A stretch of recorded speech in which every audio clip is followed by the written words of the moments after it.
Lau urte pasa dira eta oso balorazio baikorra eta emotiboa egingo nuke. Egin kontu, lehendakaritza hartu eta nekarren helbururik nagusiena herriz herri eta herrietako euskara taldeak eta bisitatu eta indartu eta hori zela eta plana gutxi gora bera enda geneukanean, COVID-a etorri zen. Eta COVID-ak dena hankaz gora jarri zuen, eta hala ere, 4 urte hauetan uste dut topaguneak aurrera pauso itzelak eman dituela. 4 urte hauetan 2 euskaraldi egin dira. Ipar Euskal Herrira zabaldu gara, Euskara Elkarte asko sortu dira. Kukuleixi sortu da Nafarroan, aldekotasuna lantzeko proposamen eta dinamika bat martxan jarri da, eta beste hainbat eta hainbat ekimen aurrera eraman dira.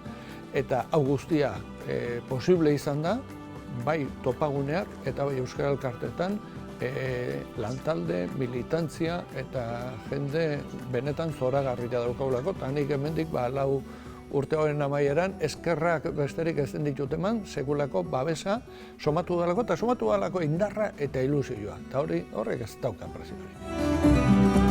Esker asko dauzka, 4 urte hauek zailak izan dira, baina zoragarriak izan dira, bietatik izan dute, eta zoragarriak izan dira batez ere zuagatik.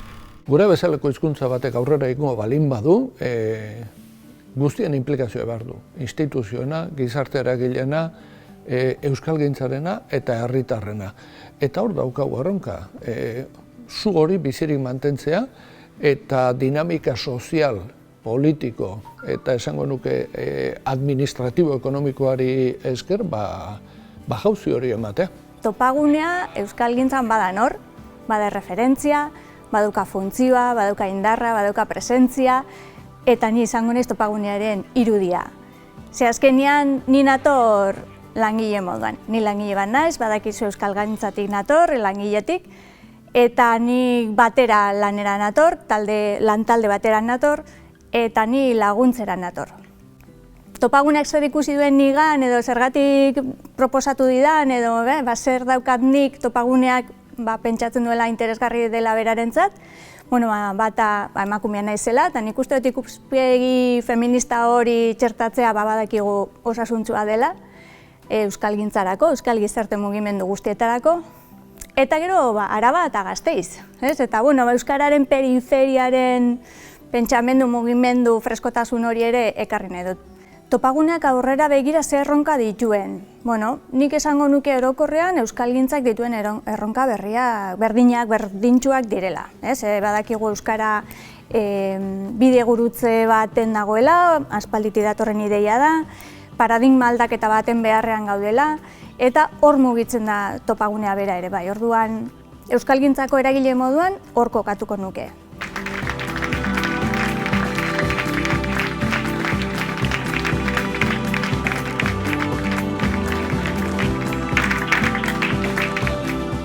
Topaguneko bazkidei zer esan galdetu didate, eta zer esango dizuet. Lehenengo, eskerrik asko, mila esker, aukeratu nauzuelako, eta bigarrena batera egingo dugula jauzi. Hori da, ikusi duzue, bai batzarrean, baita kongresurako hitzaldi eta kongresurako dokumentazio eta horretan guztietan, gonbiedapena oso argia da. Batera egin behar dugu hau, beste inork ez du egingo gugatik, hau batera, euskaldun moduan, euskal aktibatu moduan, mugimendu moduan, bazkide moduan, eta jauzi bat behar dugu, eta gainera nik uste dut badakigu egin dezakegula.